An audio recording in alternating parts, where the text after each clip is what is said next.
Praise the Lord. இன்றைய நாளிலும் ஆண்டவர் நம்மோடு இடைபடுகிற வார்த்தை யோவான் 14 சமாதானத்தை உங்களுக்கு வைத்து போகிறேன், என்னுடைய சமாதானத்தையே உங்களுக்கு கொடுக்கிறேன்.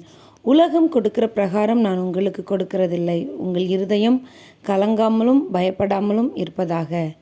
ஆமேன். எவ்வளோ ஒரு அருமையான வார்த்தை ஆண்டவர் நமக்கு சொல்கிறாரு பாருங்களேன்.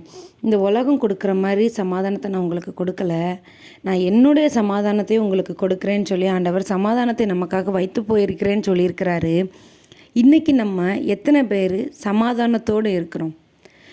பயங்கரமான ஒரு மன உளைச்சல், மனக்குழப்பம், மன போராட்டத்தில் தான் அதிகமாக நம்ம வாழ்ந்து கொண்டு இருக்கிறோம். உண்மையாகவே பார்த்தோன்னு சொன்னால் நம்ம சிரிக்கிறோம், சந்தோஷமாக இல்லை. நம்ம மற்றவங்க முன்னாடி நம்ம கஷ்டத்தை காட்டிக்கிடக்கூடாதுன்னு சொல்லிட்டு முகத்தில் சந்தோஷமாக இருக்கிற மாதிரி காட்டிக்கிறோம், நம்ம சமாதானமாகவே இல்லை. நம்ம தனிமை நமக்கு அதை வெளிப்படுத்தும்.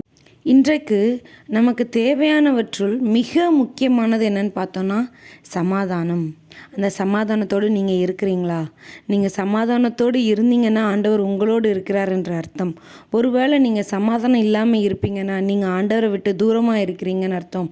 நீங்கள் சமாதானமாக இருந்தீங்க அப்படின்னு சொன்னால் உங்கள் இருதயம் கலங்காமலும் பயப்படாமலும் இருக்கும். நீங்கள் கலங்காமல் இருக்கீங்களா? பயப்படாமல் இருக்கீங்களா? ஆண்டவர் உங்களோடு இருந்தால் நீங்கள் சந்தோஷமாக இருப்பீங்க. இன்றைக்கி நம்ம ஆண்டவரை விட்டு தூரமாய் போய் இருக்கிறோம்.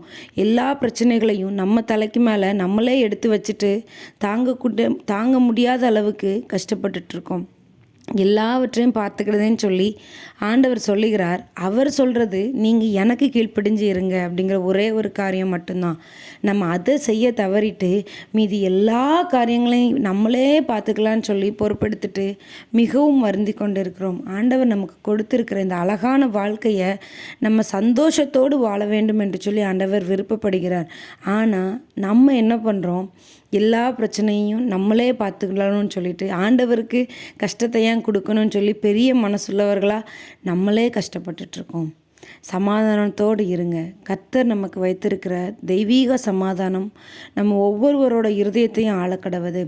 அப்படி ஆண்டவர் நம்ம கூட இருக்கிறார் அப்படின்னு சொன்னால் நீங்கள் பயப்படவே மாட்டீங்க. ஒருவேளை நீங்கள் பயப்படுறீங்கன்னா இன்றைக்கி ஆண்டோடைய சமூகத்தில் போய் நீங்கள் பயப்படுறதுக்கு கலங்கிக்கிட்டு இருக்கிறதுக்கான காரணங்களை எல்லாவற்றையும் சொல்லி அறிக்கை செய்து கர்த்தர் மேல் பாரத்தை வைத்து விடுங்க. அவர் உங்களுக்கு எல்லாவற்றையும் வாய்க்க செய்வார். அவர் உங்களுக்கு நல்ல ஒரு சமாதானத்தையும் சந்தோஷத்தையும் தருவார். கர்த்தர் தந்திருக்கிற இந்த வாழ்க்கையை சந்தோஷத்தோடு வாழுங்க. கர்த்தர் உங்களோடு கூட இருப்பாராக. God bless you.